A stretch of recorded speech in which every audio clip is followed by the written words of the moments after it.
Cars weaving down the straight here in Marrakech around this new area just to the southeast of the city.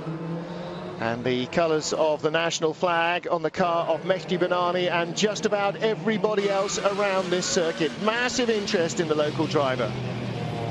James Nash leading the Yokohama Independence Trophy ahead of Alex McDowell and Michel Nukia. Freddie Bart in 4th place, despite I talked to him after free practice saying he still feels a bit of a tourist in his BMW. He's not raced a BMW before Monza. That really didn't teach him much, except for the fact that they're not great in the rain. And here on this street circuit again, trying to learn a very different type of racing car. Rear-wheel drive compared to front drive, not helping. Going past the nightclub at Pasha and coming back down the back stretch. As you can see, loads and loads of crowds all around this circuit, jamming the grandstand opposite us, jamming the 3 floors of hospitality units looking over the pit lane. And so much interest. 5th race weekend for the World Touring Car Championship here in Marrakech. And Matt Neal as a driver, this is a great place to come because it is just no second chances. You've got to be on it. Every driver likes, you know, they try and make circuits more and safer, you know, safety conscious these days. Every driver likes the old classic circuits, no holes barred, where you've got to put everything on the line. And that's what street circuits racing all about, because the concrete walls, as Tom's found out, are very unforgiving. Many of the circuits, Borden would have just been able to run wide and pick the car up and get back to the pits. But as it is, he's looking at a bucket of bolts, really. The leading car heads into the pit lane. We are getting ready to go, forming up in 2x2 formation. Don't forget that as they come around the hairpin and over the start line, they must drive through the grid markings on their side of the road. So if you're in the line behind the poleman, you must go down the driver's left, and if you're on the line behind James Nash, the blue and white Chevy on the outside, you must be through those grid boxes. If you fan out across the road, we may well get a wave by, as we've had several times here in Marrakech. Getting ready to get underway then, round 3 of the championship. The green, red and white of the Castrol Honda. Gabriele Tarquini leading the field. McDowell's out of line significantly. So too is Tom Chilton, but they get the green light anyway. Tarquini takes off like a scalded cat. James Nash is going to try and tuck in behind him, but Ivan Muller and Michel Nukia are side by side, and Muller's got the inside line. Nukia's going to try and go around the outside. There is room there in corner 2, and he's going to go inside James Nash. Good move by Michel Nukia. Nash is driven wide. Muller will take advantage, and there's a sweep round the outside. There's contact behind it. That was Banani going backwards, I think, around one of the Engstler BMWs. Well, Matt Neal, couple of tangles there. It wasn't. It was Stefano D'Aste going backwards, but Gabriele Tarquini gets the lead, and Nukia ahead of Nash versus Muller. James Nash on the inside into corner 4. Oh, Muller can take the outside line. Chilton ran into the back of him. They're 3 wide through there. Yeah, Nukia was the opportunistic one then. He made the best of Nash and Muller fighting together for position, and managed to squeeze ahead of them, and then left Nash and Muller to sort of scrap it out behind them. And Huff's got in front of Muller, and he's not in a Chevrolet. Huff in first, in car number 1 in front of Muller. Is that Chilton's car flapping at the back, or Tomo's? Muller looking for a way past the Seat, on board with Ivan. And Rob just moving a little to the right. Mark Basseng locking up behind, and he's going by Tom Chilton. Chilton will come back on, should come back on in front, as he probably ought to, on board with Muller. That is the battle for 5th place. So Muller was 3rd at the first sector, now down to 5th. And Chilton down to 8th ahead of Oriola, and Monche from 10th on the grid is down to 13th place. Tarquini leads from Nukia and Nash. another good one to watch, Martin, is going to be Montero in the second Honda. He's lying in 13th position at the moment. He obviously had an off in qualifying, which prevented him going through to Q2. He had a little drama in morning walk this morning where he had a damper locking out, but hopefully they've settled all that, and it'll give him a good fast car to try and have an attack forward from where he is. Well, the last two world champions squabbling over this position now. Rob Huff in the red, white and black All-Inkle Motorsport Seat, car number 1. He's in 4th place. Ivan Muller is right behind. And of course, now Muller knows what a Seat can do because he raced for Seat before Chevy, but also Huffy knows what the Chevy can do, where it's stronger than his car, so he will do his best to try and defend in those areas, and that means denying Muller under braking. Yeah, these two have raced nose to tail, side to side, door to door for the last 3 seasons in the same kit, so they know each other inside out, they know each other's tricks. You know, Huffy's got a new lease of life with the... D'Astay's in with a left rear puncture. Muller got a very good run on the back straight. Please, let's see that battle. He's gone around the long way on Huff. Huff did not get the pickup he wanted off the corner, but now he's coming back. And now Muller can't hold that outside line too long, can he? Rob Huff is going to outbrake him again and hold off, and Alex McDowell is right there as Muller rides the curbs. Maybe Rob has still not got that low-speed pickup quite as much as he needs. Certainly Muller's car is very quick off the corners. Tarquini leads there from Nokia and Nash, but all eyes are on the battle for 4th, 5th and 6th. If anything, you would say that the Seat seems to have better top end than the Crew seems to have better punch out that has Muller got him. No, he's got to go the long way around the hairpin, and Rob's happy to let him go the long way around the hairpin and control ground from the inside line. Somebody else down pit road, I think that's D'Astay going back out. Oh, Mehdi Benani. Benani was facing the wrong way. He's just come back out. So he comes out a lap down in between 3rd and 4th. That could make life very difficult indeed for Rob Huff, because the local Moroccan driver is right in front of him now in what is not as quick a car. And that's the sort of thing that when you're in Muller's position, you see somebody pop out of the pit lane in front, you go, right, bring it on, here we go. Yeah, what Muller needs to do now is to try and stay calm, because I can see him getting rather agitated pretty quickly. Because for the lead, Michel Nuccia trying to push his way around Gabriele Tarquini, but the Italian holds on. Wow, it's all starting to liven up now. Well, right behind, there is Rob Huff in 4th, car number 1. We're right behind him with Ivan Muller. Now, can Huffy get by the BMW of Benani? Why are there no blue flags for the Moroccan? Because he's a lap down. They should be waving furiously at him. There's a white flag there for a slow-moving vehicle. Let's hope there isn't a slow-moving vehicle. All these marshals are very experienced. Yellow flags, there is a slow-moving vehicle. It's Stefano D'Astay. So again, that robs another overtaking manoeuvre. And Huff is now going to be right up behind Benani at the hairpin. Mehdi Benani knows he's a lap down. Match should not be defending, should be doing his level best to park and get out of the way of the whole field. I'm surprised he's going to have some wrath off the stewards. Our old friend John Glennon's well, in fairness, wheeled out his rule book unless he. In fairness, who's showing? Oh, Muller's up the inside. Who's showing the blue flags to him? Nobody is, and they should be. Muller goes up into 4th place, and here comes McDowell alongside Rob Huff for 5th. Looking back for Muller. Huff is going to go from 4th to 6th. Did not get a good run into the chicane, and that may have been because he was slightly. The line he wanted was slightly ruined by Benani being in the way, and Benani again. All right, you know, he's at home and he's going to go as fast as he can, but he's got no right to be in the middle of a championship battle that he's not part of. He is going to end up ruining people's races. Yeah, I'd be pretty choked if I was Rob, because... is that Basseng slowing down, or did he just drift out wide as Chilton took a tighter exit? I think Chilton just got inside him, didn't he? I think so. Basseng probably going a little too deep under braking into the corner. Tarquini still holding the lead from the black and white Frisian cow-coloured car of Michel Nuccia. Blimey, there's a lot going on, and all of it good. Benani's still in front of Muller. You've seen him flashing his headlights. Yeah. And still no blue flags. Now, most of these marshals come from Le Mans, and they understand motor racing, but there are no blue flags. D'Astay is back in. It's more than a puncture. Benani, well, yeah, do you know what? That's really not helping. Staying out of the way of one car in a queue of 4 is not enough for a queue of 3.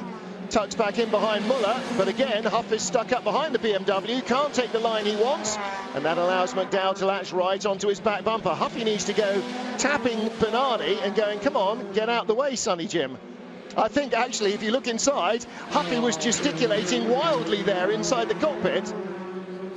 You'd be getting pretty damn annoyed here now. Yeah, well, he'll be on the radio going to his engineer, get him out of the way, go down to the team.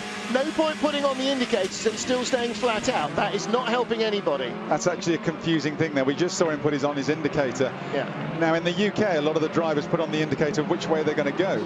In Europe, it's the opposite way around, where they put the indicator on for which way they want the overtaker to pass, and it can lead to a lot of confusion. But Muller's now want to get his toe down to. He can see that this wins up for the grabs. If Nukia and Nash are giving Gabrielli so much to think about, then yeah, it's got to be something for Muller to have a go at.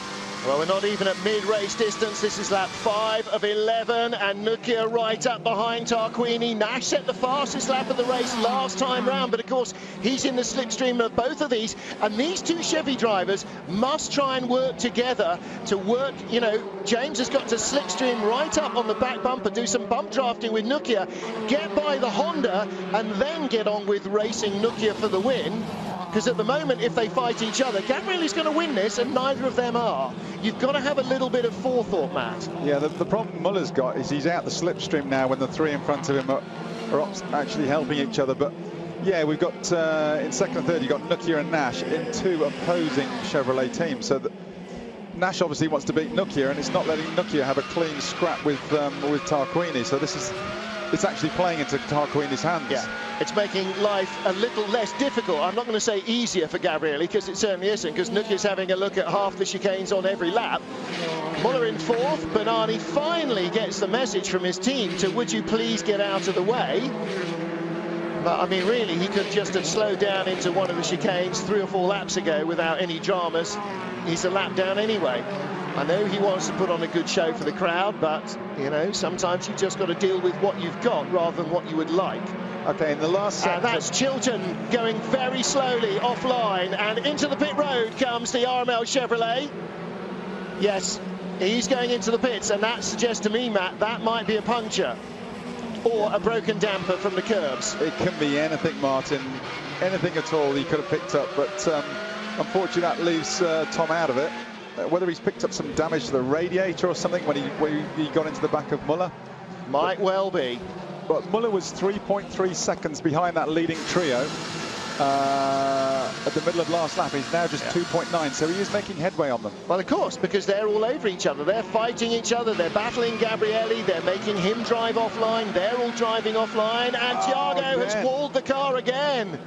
Same corner as in qualifying. Is that the same corner of the car? Is that the same corner on the track? No, he can't be that far back, surely. Tarquini leads. Oh, it's out of corner 2 and 3. Oh, no, I beg your pardon, 4 and 5 into the long left-hander corner 6. And again, take too much of the curb here. And look, he's left a wheel behind. Andrea Adamo, the car's designer, does not like seeing his babies treated that way. Overheating for Tom Chilton, we hear from Ben Constantinos in the pits. Thanks for that. And we are going to have a change for the lead before the safety car. Nukia gets in front of Tarquini, who hops across the curbs. The safety car will await our new race leader, but can James Nash get by? No. Full course yellow now, James. Yellow flags, James. James, yellow flags. Passes Tarquini anyway. He can't hear me clearly inside the car, but surely he must be able to see those, and they're on the radio to him. His engineer will be saying, James, give the position back. Now, my question is, were the yellow flags when Nukia got past Tarquini, no, or something's happened with Tarquini's car then? That was too easy. No, he slowed right down as soon as he saw the yellows. Okay, here we go. Well, this is Nash trying to hand back the place, and Tarquini going, pass you under a yellow. I don't think you find me doing that. Yeah, he wants... Okay, now, here's the pass with Nukia. No yellows, looking back. No yellows. I think he got it clear before the safety car flags came out all the way around the course. It's not... Montero's not having a good time at the minute, is he? Every time he seems to have... Yeah. I know he had a drama this morning, as I said earlier, with... one of the dampers too. Yeah. And Norbert Michelitz in the third Honda. Smoke coming out from under the bonnet. Ben Constantinos wandering up there. He'll let us know what happens with that. Oh, and there's a strut as well as the wheel lying in the road. Well, let's take a look again at the start of this race. Gabriele Tarquini blasting away from pole position. Tight pack right behind. And in the battle for second place, Michel Nukia. Watch the black and white car. Goes the long way round the outside. Counterintuitive, but that gives him the inside for the right-hander that follows, and second place. And Matt Neal, that was good thinking driving. Saw the potential for a gap. Yeah, it was opportunistic. Nash had got his eyes on Muller. as he thought that's where the threat was going to come from, and Nokia just sneaked around the blind side. It was... Well, look, that was the incident where Tom Chilton ran into the back of Ivan Muller. He had nowhere to go. The gap he was looking at just failed to exist. And an overheating Honda as well. It's blown an oil line somewhere. That is the car of Norbert Mikulicz. Safety car is out halfway through the race.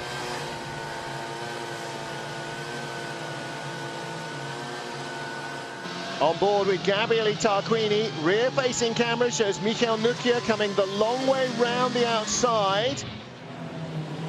And you can see yellow flags waved there as James Nash also went by Tarquini. Now, we don't have the front view from Tarquini or Nokia of that pass. And again, look, Nash still trying to hand back the place. Yeah. And finally, Gabriele, after a lap, gets the message and goes, yes, OK, I'll do that. I thought Gabriele was going, I'm not going past you, you numpty. You can... Yeah, you can swing for that. Well, yeah, but then, of course, all that does is it gets James Nash a drive-through and puts Ivan Muller right behind Gabriele. Oh, yeah, so that's so much better. That's probably why he's had a good think about it. Yeah, he has had a think about it. He'll have been backwards and forwards with his engineer on the radio. No, I don't let him by. He'll get a drive-through. Who's right behind you, Gabriele? It's Ivan. OK, I'll let him by. Seen that big Lukoil decal behind him. Yep. Well, this is good because it's going to bunch it all up again. Yes. Not so good for those that have got problems. Overheating for Tom Chilton. Well, look at this. That was Muller's last moment dive out to catch Rob Huff unawares. And again, a classic Muller move. Look at this. Looks out.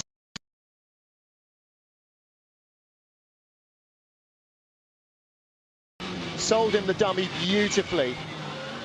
Yeah, just enough space for a Chevy Cruze. Yep. Slide down the inside. Well, I'm afraid the safety car is going to be out for another lap or two. Stefano D'Aste, again, the team talking to him this afternoon, learning more about this car every single time they run it. It's not exactly a new car, obviously, the BMW, but he's started his own team this season to run the car, and so they are, instead of just, being in it, him as a driver, they are engineering it. Oh, now Tarquini came off the curbs, was turning, and then the car straightened up on him. You mean Montero? Montero, rather, yeah. He's coming off, he lands, he's going right, and then the car straightens up and goes into the wall. So something broke on that left front corner on landing. Not necessarily. The way the anti-lag comes in with these, the power can come in pretty brutally. Yeah, that's a torque steer. That's another factor, of course, with a turbo car. How would you know about that? I'm sure you don't abuse curbs that way. Oh, they keep on telling me about it. Apparently, your teammate says. Hey. Flash told me the curbs were pretty rough. Yeah, indeed. So lap 8 of 13. Race distance can go up by a maximum of 2 laps, which it has now done for up to 2 laps of safety car running. Thereafter, we start to lose laps. That's Stefano D'Aste. Is that blowing water maybe there? And in the background, Mehdi Banani. Blowing more body debris all over the place. It looks like a snake shedding skin as he's going along. Well, he shed the carcass of the tyre, so he's trying to get back to the pits with a puncture going rather too fast. Giving the locals some souvenirs to pick up anyway, or local marshals. Whose broken rotor is that? OK, so that's what the smoke was coming from. Broken brake. That is a small brake problem, isn't it? Yeah. There's only 2 things, I said this morning, only 2 things you don't want on a street circuit: no brakes and no brakes. Doesn't matter if it doesn't go, if it doesn't stop, that's a whole different world of drama.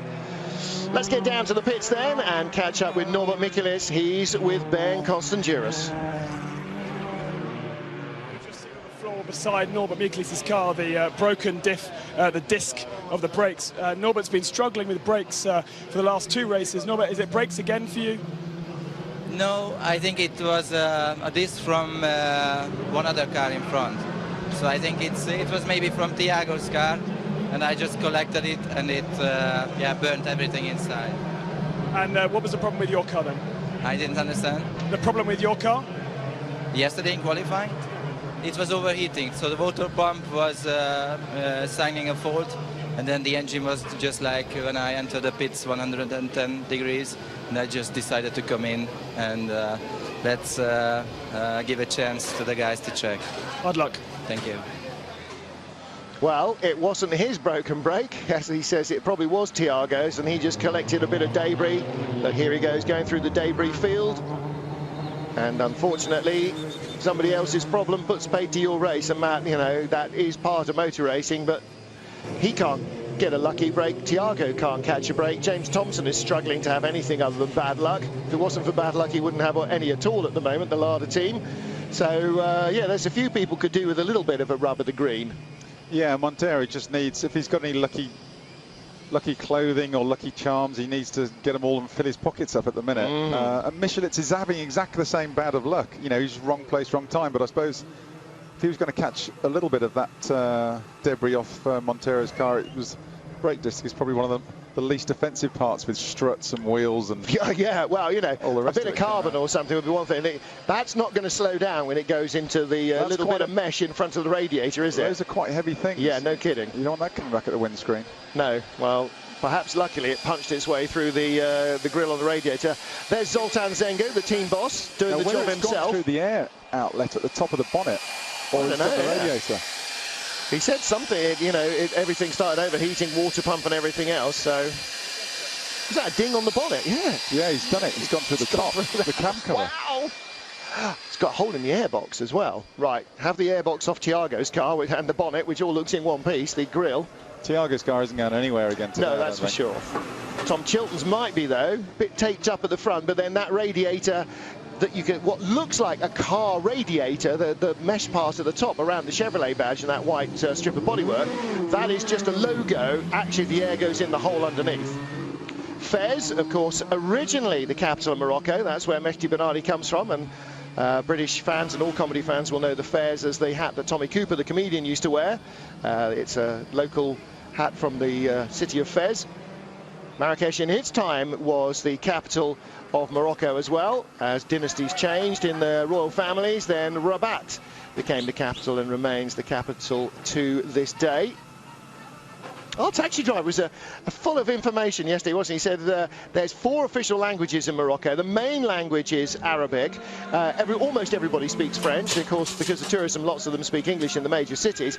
But there are also 3 Berber languages, one that they speak slightly north of Marrakech, one that they speak in the low Atlas Mountains, and another Berber dialect that they speak in the high Atlas Mountains.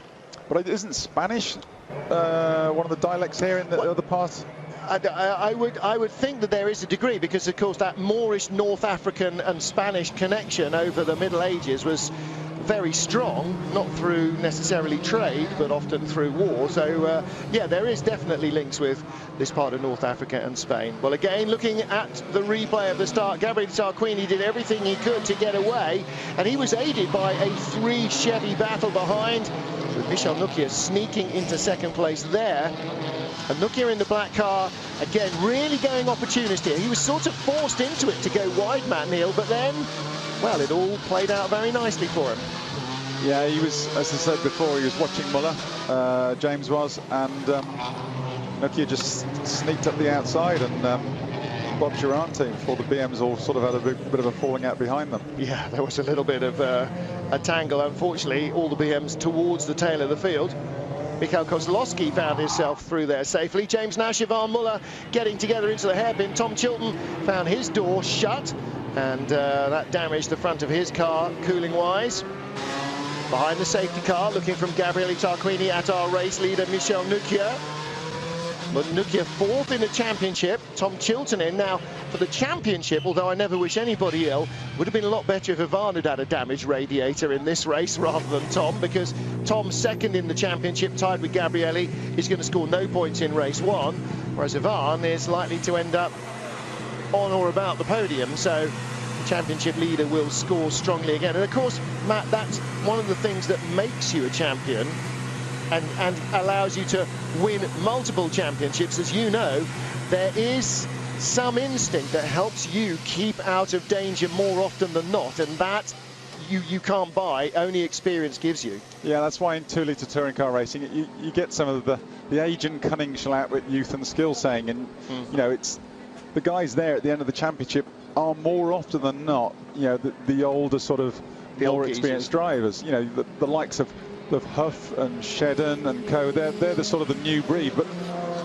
you know, both of those guys are well into their 30s, and they've been around. You know, Huffy's been in WTC for over 8 years, and Flash has been in BTC for 6 or 7 years, so probably easily. So well, they've got a lot of experience under their belt. When the man two floors below us, John Cleland, was winning in touring car racing, you were the new breed. Now, you know, you're in the Cleland mould. You know, you are the guy who's been in the championship.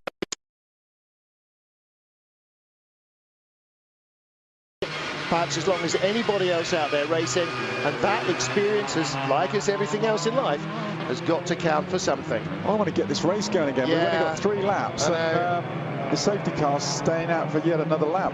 Well, Nukia will be on the radio going, yeah, that's fine with me, I'm chilled, I'm just turning the air conditioning up a bit. But Muller will be spitting feathers. He'll be wanting to get at them, because from where he was in 4th, he's got to have thought that he had a chance. But look, I mean, you know, now with every lap that goes by, what's happening? Cars are coming in with punctures from debris that they're running over. We've had Benani in with a puncture from debris. We've had Engstler in with a puncture from, because they can't be bursting them on curbs, not at this speed. You won't be riding the curbs. Yeah, so Engstler loses 17th. All right, but with safety cars out, you have so many laps, and I'm not too sure what the actual regulation is in WTC, where all the laps do not count to the overall race distance. Yeah, well, we've now gone from 11 laps to a maximum of 13. We can add up to 2 extra laps to a race to allow for 2 laps of safety car, but beyond that, you start to lose races. We've now got to race distance. The cars start to run out of fuel. They've got very limited fuel tanks. Exactly. So they're filled for plus 2 laps. At safety car, which is not even 1 lap at normal speed, is it? So, oh good, our timing's just gone off. Yeah, I mean, we're on lap 11 of what will be no more than 13 laps, and it doesn't look like the safety car is coming in this lap either. Well, he can do it up to 2/3 distance, so we've still got time for him to come in. Yeah, but we haven't been notified yet, and he'll be told to turn off the lights. We should be told in advance on our timing system. Safety car in this lap, we've just been told. So as he gets into the braking area here at the 150-metre board, beginning sector 3, the lights will go off on the safety car.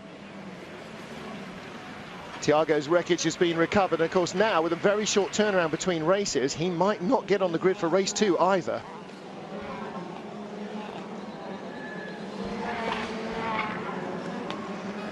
Getting ready to reset the field and restart the race. We'll be on lap 12 of 13 here in Marrakech. Thiago Montero's wrecked Honda is taken back to the pit lane for the team desperately to try and get him ready for race 2, as Norbert Mikulits watches Michel Nukia getting ready to lead the race. 2 to go here in Marrakech as we go green once more. Nukia leads, pulls away. Tarquini worrying about Nash and Muller and Huff and McDowell and Basseng, and Oriola in 8th. Coronel in 9th. Jimmy Thompson, only in 10th place, has not made the progress he'd hoped for. Nukia locks up a little, showing Matt how cold the tyres have got at slow temperature behind the safety car. They should be almost at melting temperature, but now they've cooled off probably 10-15 degrees. Yeah, it's not just the tyres, it's the rear tyres they might have a problem with, and that's in the braking area, but it's also the temperature of the brakes. The engines could be either running too hot, too cold. But this is definitely a dash for cash with 2 laps to go. Good call, dash for cash, liking that. Nash in 3rd, Muller in 4th. Huff's not a part of it yet in 5th place. Tomo's on the back of this queue. It is the top 10 cars. Nobody else is close. I don't know what Fernando Moncho was doing. Maybe he's having a little snooze, but he was certainly nowhere near the back of the Lada as they restarted. Well, Nukia's got away from Tarquini, and he's going to leave Gabrielli behind him in that Honda to bottle up everybody else and try and canter off and win this race. But Tarquini definitely seems up to speed now. He must have had a problem when Nukia got past him, because it was all so easy, but now he's got good pace again in the car. Well, again, you see maybe his tyres or his brakes have cooled down again and come back a little bit to him, as you know, maybe he's actually got a car that's handling a bit better than it was after 5 or 6 laps of hard defending of his lead. Yeah, he might have had the engine getting a wee bit warm or something, but Nash is definitely having a look. Tarquini knows the tricks, though. Yep. Sticks on the inside. James Nash can't get slowed down enough. Muller trying to go around the outside, didn't work. Nash, though, Now Muller's behind him. This is a long enough straight, Matt, to make a move. Here comes Ivan. And Ivan won't be saying please or thank you. He will be coming.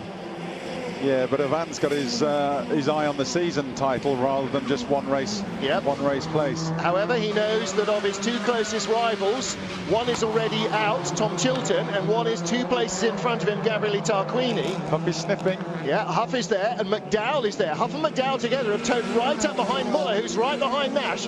Nukia leads, last lap of the race, down the back straight. Tarquini is with him, and it's all on for the final podium spot. Muller looking at Nash. Nash defends. No way through there. Not at the back straight yet. Sorry, that was the second straight. Now through 4 and 5. Long corner 6. This is the only corner on the track, isn't it? Everything else is a hairpin or a chicane. 7 and 8, the chicane. Down onto the back stretch now, Martin. And Tarquini is closing. It's on for the win. Tarquini won't want to start on pole, Matt Neal, and not win this race. Flashing his lights. He got a podium in Monza in race 2. Can he win it? Can he outbrake Nukia in the 3 final braking zones to win this race? Nash and Muller 3rd and 4th. Huff and McDowell 5th and 6th. Basseng 7th. 8th place dropping back is Oriola. Coronel 9th. The BMW is actually in the top 10. And then James Thompson in 10th spot. Flying over the curve. Big sideways moment for Basseng. Last straight down to the hairpin for Nukia. He's going to win this. Is Nash going to hold on to the podium? Can Muller go the long way round the outside? No. Nash is going to take 3rd. Tarquini is going to take 2nd. But it is going to be victory in Marrakech race 1 for Michel Nukia. The safety car didn't give him the win, but it helped him keep it. And Huff almost gets by Muller for 4th, but just comes up short by 24 thousandths of a second. Delight there for Nigel Stroud, the engineer in the headset, and for the Nika Racing team. Well, last time we saw Nigel, he was engineering Seats for Tiago Montero. And Michel Nukia wins in Marrakech. Is that his first street race victory in World Touring Cars? I think it must be, mustn't it? Yeah, that's quite surprising. I don't know if it's because the ambient is high, but fastest lap time then is quite high. It must be 2 seconds off where they were last year. Well, don't forget that we had all that weather, resurfacing of the track. It's still very green. It hasn't rubbered up quite the same as maybe it might have done.